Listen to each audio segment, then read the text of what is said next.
दोस्तों सन 2011 के बाद से लगातार सीरिया में सिविल वॉर छिड़ा हुआ है, जिसमें अभी तक लाखों लोग मारे जा चुके हैं और लगभग कितने ही लोगों ने देश छोड़ दिया।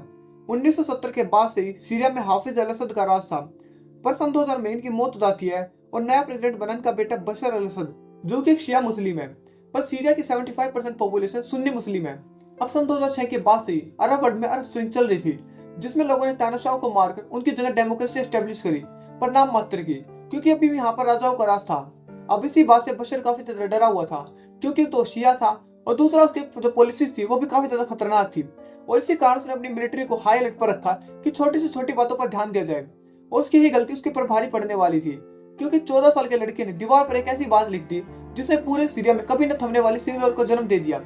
अब दोस्तों आखिर उस लड़के ने दीवार पर ऐसा क्या लिख दिया जिसने सीरिया में सिविल वॉर करा दी, आइए जानते हैं। तो दोस्तों मेरा नाम है रोलिंस और चलिए शुरू करते हैं आज के इस बेहतरीन एपिसोड को।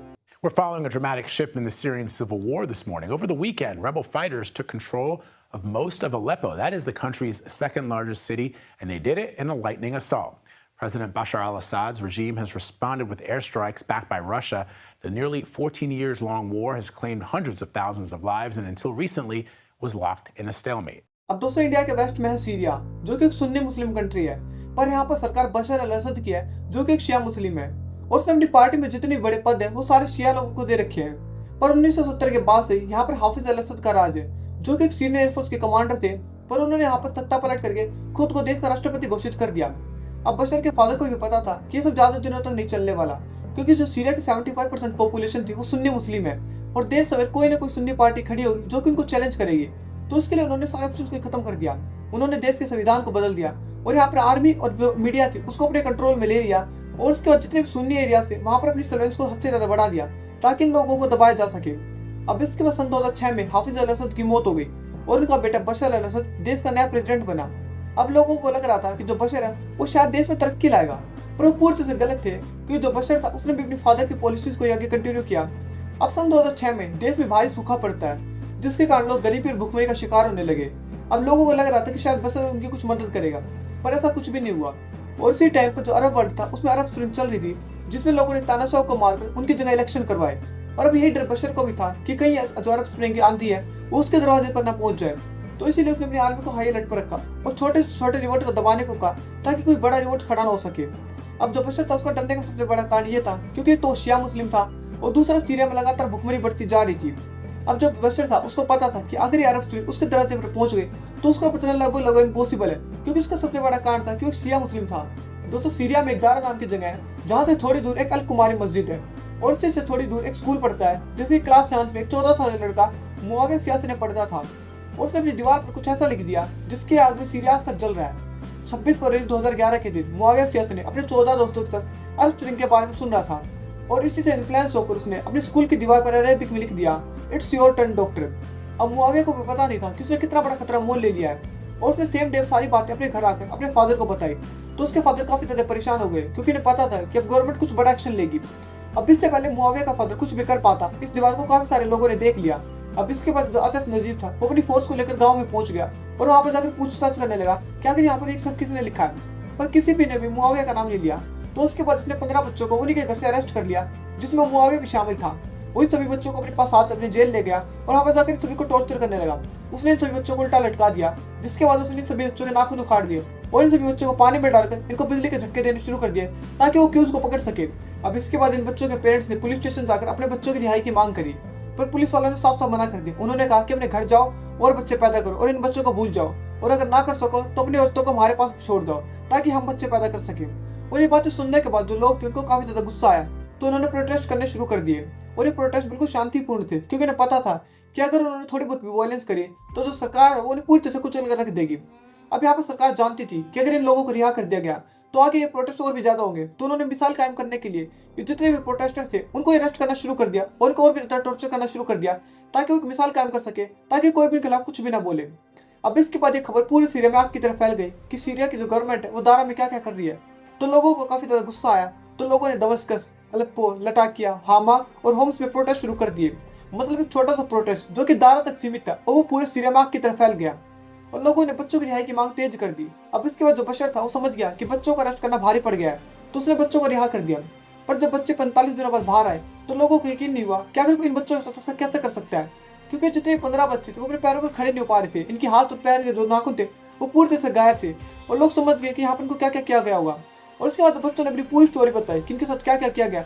तो लोगों को यकीन नहीं हुआ कि आखिर कोई इतना ज़्यादा क्रूर कैसे हो सकता है। अब इस टॉर्चर की पूरी कहानी सुनने के बाद सीरिया के आम लोगों ने प्रोटेस्ट शुरू कर दिए और अब की बार प्रोटेस्ट कोई पीसफुल नहीं थे, बल्कि यहाँ पर लोगों ने वायलेंस करी और बशर के खिलाफ नारे लगाए और लगातार उसका जुलूस निकाला। लोगों ने इसको इतना ज़्यादा ह्यूमिलेट किया जिसके कारण बशर को भी काफ़ी ज़्यादा गुस्सा आ रहा था कि आखिर वो इन प्रोटेस्ट को कैसे शांत करे। अब गवर्नमेंट भी समझ गई कि अगर लोगों को रोका नहीं गया तो उनका हाल भी लीबिया के गद्दाफी जैसा होगा। तो पुलिस ने लोगों के ऊपर गोलियां चला दी जिसमें 2 लोग मारे गए। अब अगले दिन 2 लोगों का जनाजा उठाया गया जिसमें हजारों की भीड़ इकट्ठा हो गई। अब इसके बारे में दोबारा गवर्नमेंट ने कहा कि आप फिर से भीड़ इकट्ठा कर रहे हैं तो भीड़ इकट्ठा ना करें ताकि हम आपके ऊपर कोई एक्शन ना ले।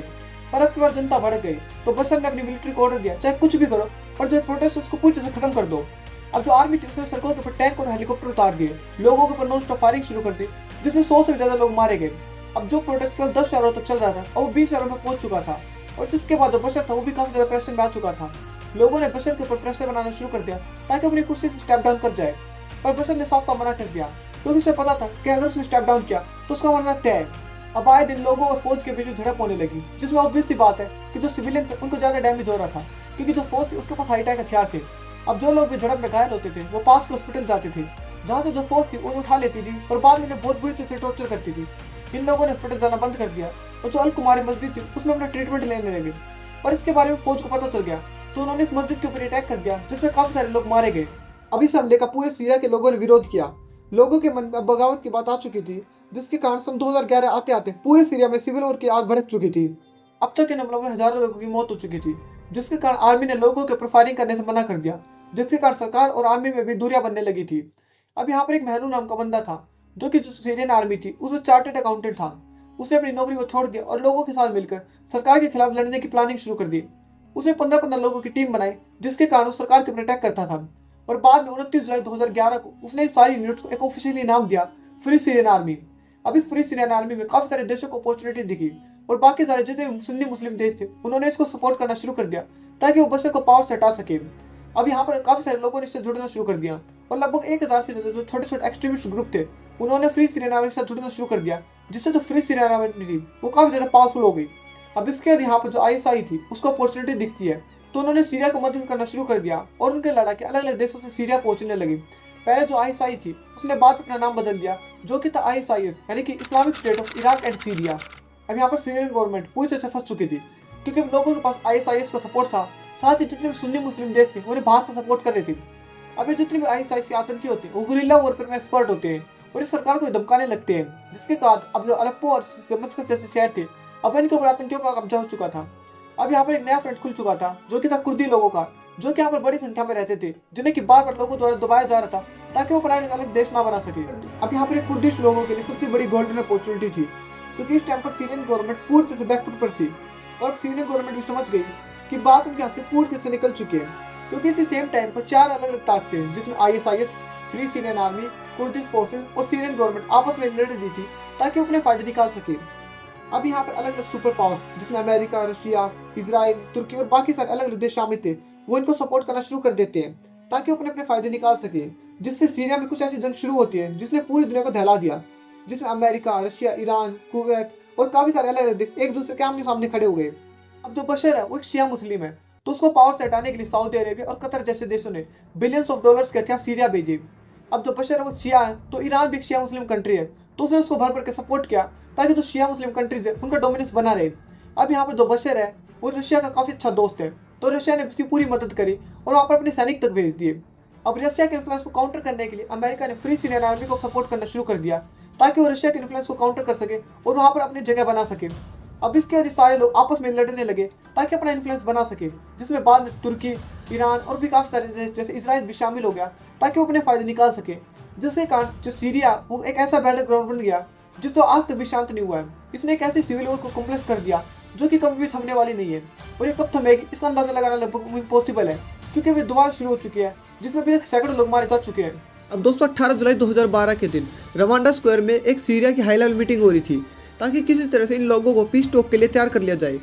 पर यहाँ पर फ्री सीरियन आर्मी इस पूरी बिल्डिंग को उड़ा देती है जिसमें डिफेंस मिनिस्टर दाऊद रजिया और बशर अल असद के brother in law Asif Shaukat भी मारे गए और इस हमले के बाद बशर पूरी तरह से आउट ऑफ कंट्रोल हो गया।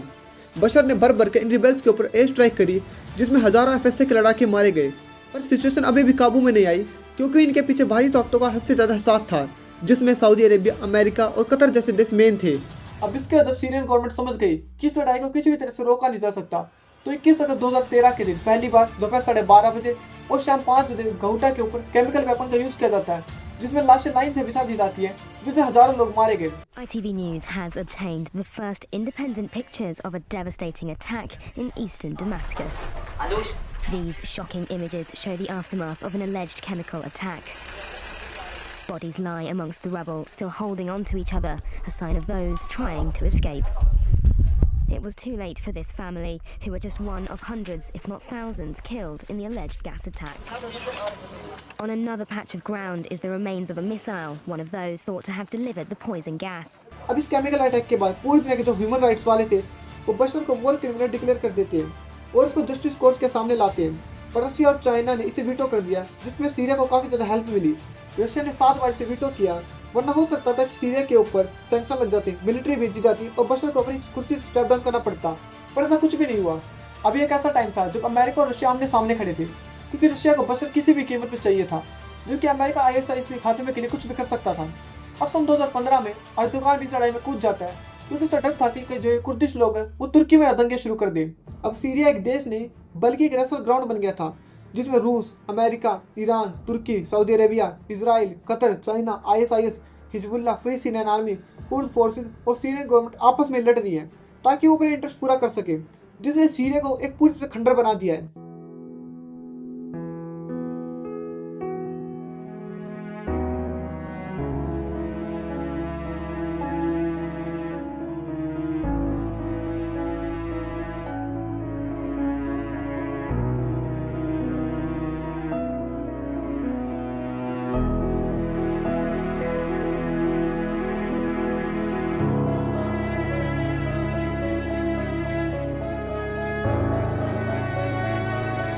अब दोस्तों ट्रंप ने अमेरिका का राष्ट्रपति बनते ही खुद को इस लड़ाई से बाहर निकाल लिया, क्योंकि उसे पता था कि एक नेवर एंडिंग वॉर है जिसका खत्म होना अगले 100 सालों में भी पॉसिबल नहीं है।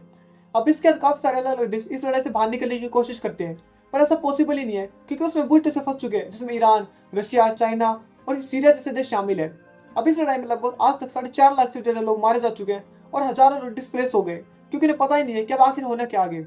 अब इस दोस्तों आपको क्या लगता है कि जो मुआविन ने इस दीवार पर लाइन लिखी थी कि इट्स योर टर्न डॉक्टर, उसका सबसे बड़ा इम्पैक्ट क्या था, मुझे कमेंट में जरूर बताएं। तो दोस्तों आज के लिए बस इतना ही। आई होप आपको वीडियो पसंद आया होगा। अगर वीडियो पसंद आया तो वीडियो को लाइक कर दो, चैनल को सब्सक्राइब कर ले, ताकि आपको आने वाले वीडियोस का नोटिफिकेशन सबसे पहले मिल सके। तब तक के लिए thank you and have a nice day.